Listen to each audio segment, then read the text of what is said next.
Più sei vicino alla morte, più ti senti vivo. Tu sei James, vero? Sì. Chi è quello? Niki Lauda, il nuovo ingaggio della Ferrari. Ma non è nessuno. Guarda come guida, come un vecchio. Per quale motivo dovrei guidare più veloce? Perché te lo chiedo io.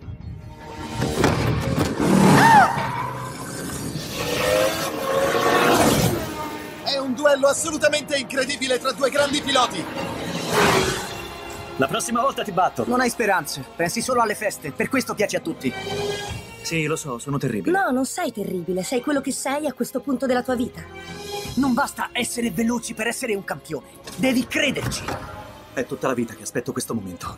Posso batterlo, fidati. È costante, affidabile. Metterà la vita in gioco quando servirà davvero?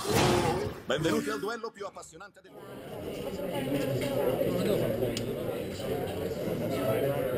Allora, signore e signori, benvenuti, presentazione del film Rush, partecipanti a questa conferenza stampa, Raffaella Leone e Andrea Leone per Andrea Leone Films, Paolo Del Brocco per Rai Cinema, gli interpreti del film, Alexandra Maria Lara,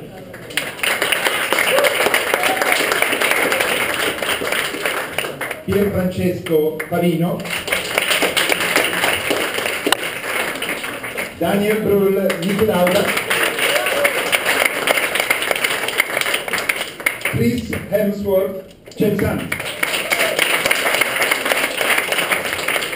e il regista Ron Howard. Allora comincio con una domanda a Ron Howard. Una delle caratteristiche del film è questa rivalità, questa contrapposizione tra due piloti, tra due uomini, tra due personalità così differenti. È un po' una costante dei suoi film, penso a Frost Nixon, penso a Cinderella Man con Brydog contro Max Baer. In fondo anche il professor Nash combatteva contro qualcuno, combatteva contro i propri fantasmi. È in questo che lui trova un senso nel racconto della storia. I always love characters who are being tested in unusual or surprising ways,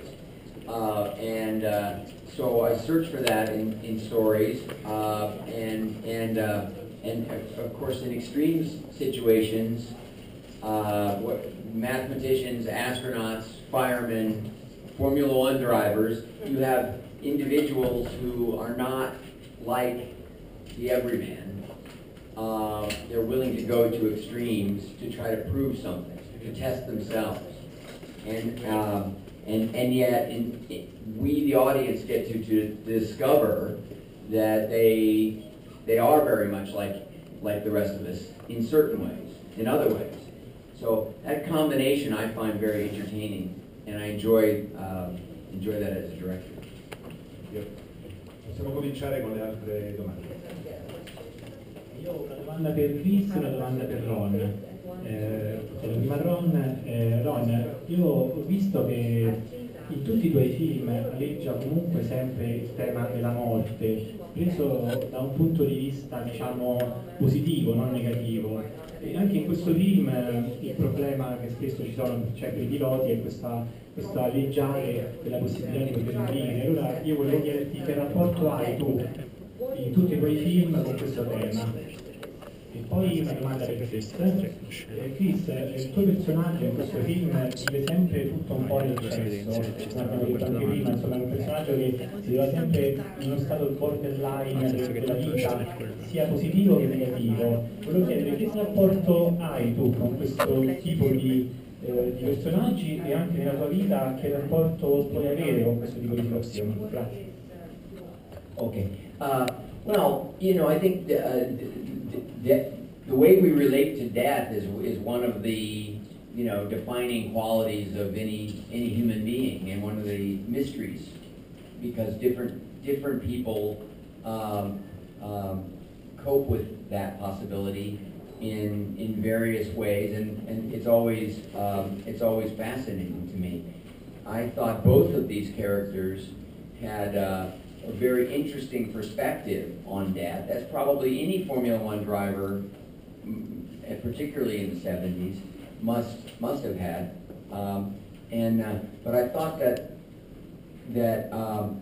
Lauda's in particular was so fascinating. I was going to ask Daniel to talk about this because it's something that I think is so essential to the movie, because there's an element of surprise in his perspective. Yeah, well, in comparison to these flamboyant rock and roll stars like James Hunt was, Niki was always very calculating, and he told me that he always calculated this 20% chance that he could die, you know? But in a way, he was a pioneer, and he's like a modern driver nowadays, but still, he always had to risk his life, but he exactly knew when it was, when it felt right, you know, and if it didn't, then he projected to drive. And it's a very beautiful moment at the end where you can see that there was something more important than winning that race, and even the championship was his relationship with Marlene, played by Alexandra Maria Lara, you know, where you understand, okay, I won't go further now. It's stupid because I'm risking not only my own life but also the relationship. And yeah, and thanks to drivers like Niki, safety in Formula One improved so much, you know, and he was kind of one of the first ones who started all that. So fortunately, after Senna, there wasn't any more accidents. Yeah.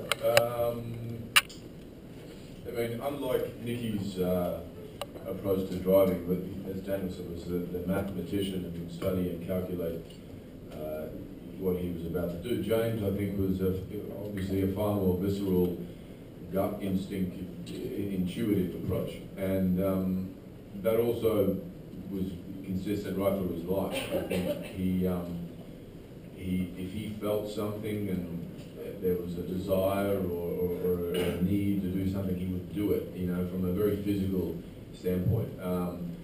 There were, you know, which led into the extremes, you know, you're asking about, I think. And also that what these guys did, they lived with this threat of death, and Niki would calculate that fear.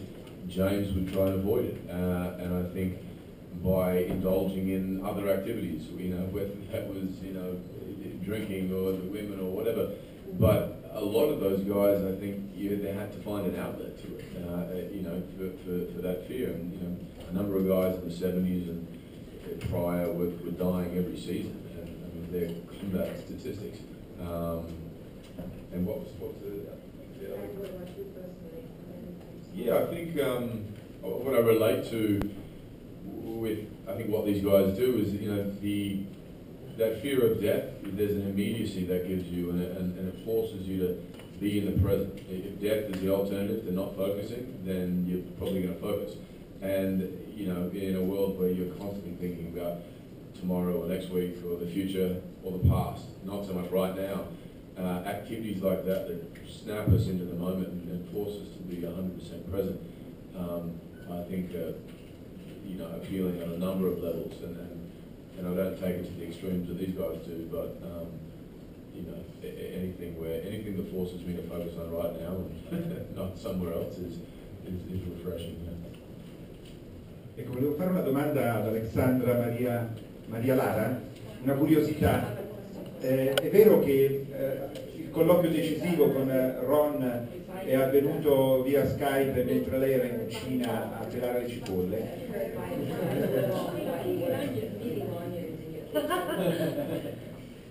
No, the very first time we spoke about Marlene Lauda, we met on Skype, and then, you know, when you are connected with someone on Skype, and you are on the list, obviously. At one time, my husband and I were trying to cook, and I was cutting an onion and crying, and in that moment Ron called.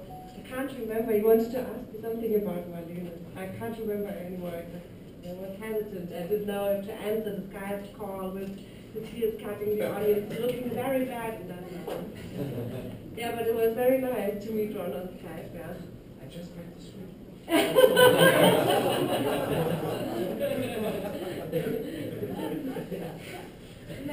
He was the first time we actually spoke. Ron was in America, I was in Berlin, and it's a nice moment, you know, with makeup on. I tried to impress him via Skype. I really, really wanted to play Marlene Lauda, so I was glad when it worked out.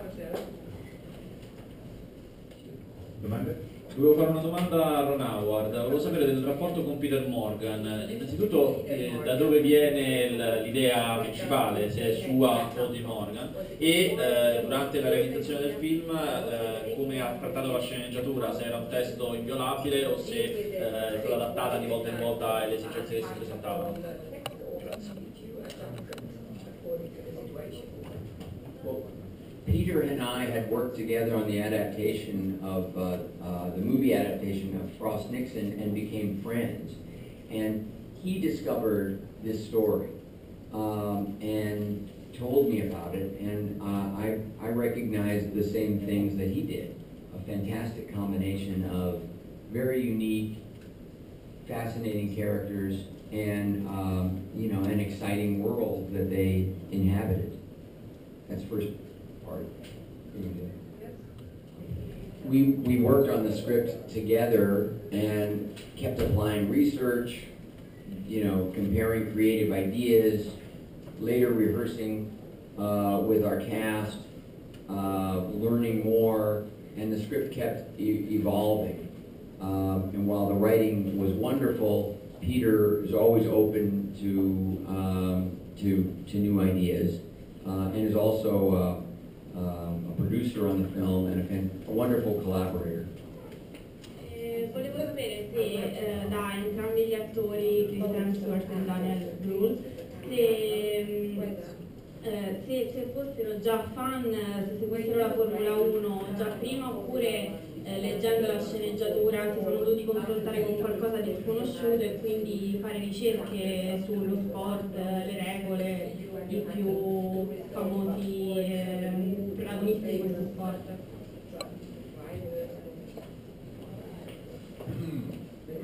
Sure. I didn't know much about Formula One at all, and my research, you know, when I jumped onto this film, was heavily based in the 70s. So before and after that period, you know, my knowledge is still pretty limited. But I fell in love with the sport, you know, and have a huge appreciation and respect for it now. And I never made a conscious decision as a kid not to be a fan. It just wasn't in my circle, you know, where I grew up. My dad used to race motorbikes, and so that was the kind of, I guess, the parallel world I could sort of draw from, that was slightly familiar. Yeah, well, I grew up in Cologne, in Western Germany, which is pretty near the Nürburgring where the accident happened. So when I was a kid, I already knew who Niki Lauda was, and of course I was interested in that sport. And then Michael Schumacher was from there, who you might know. and yeah, I was a fan. And then when it was with Michael Schumacher, when he started to win every season, I got a bit bored, and then I was more into soccer and tennis. And then I got interested in that sport again after watching the great documentary about Senna. And then, yeah, funnily, a couple of months later, after seeing it, I was sent that script, and so I was totally fascinated by it. But I'm not an expert, so no further questions. Ecco, un'ultima domanda su Clay Regazzoni, con Pierfrancesco Favino.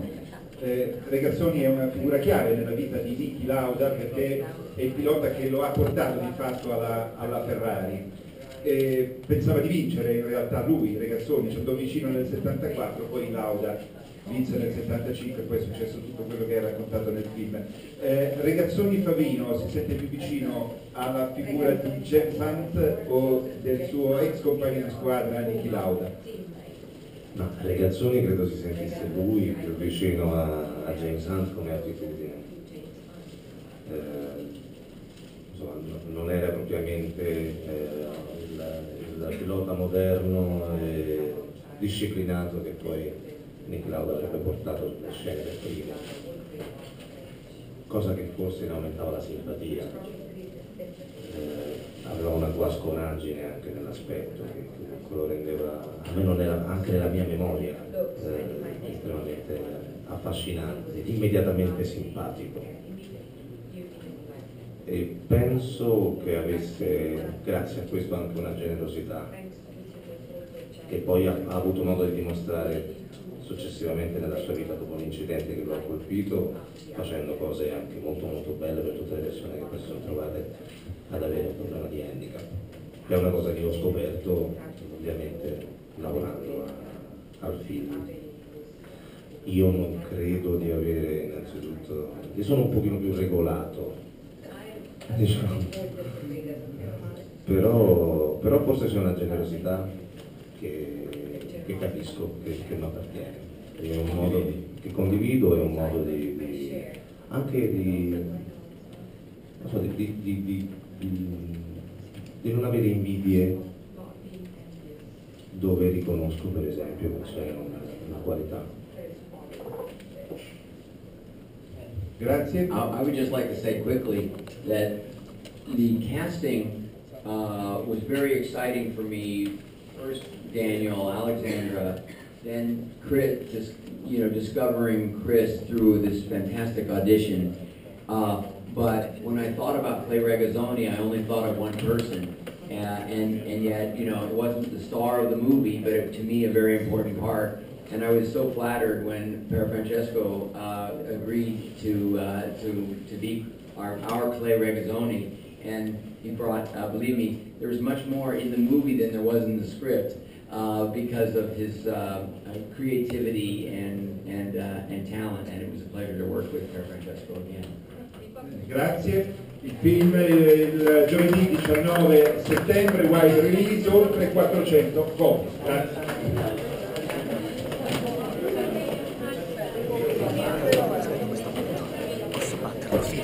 È costante, affidabile. Metterà la vita in gioco quando servirà davvero? Benvenuti al duello più appassionante dell'ultimo decennio.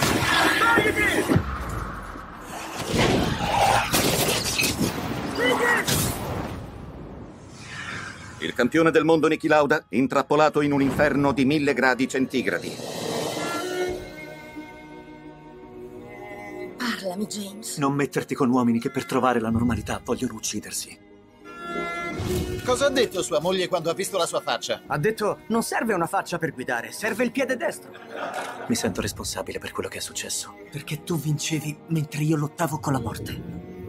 E sei responsabile anche d'avermi fatto risalire in macchina. 42 giorni dopo l'incidente che gli è quasi costato la vita, Niki Lauda torna oggi a correre. Più forte della paura della morte è la voglia di vincere.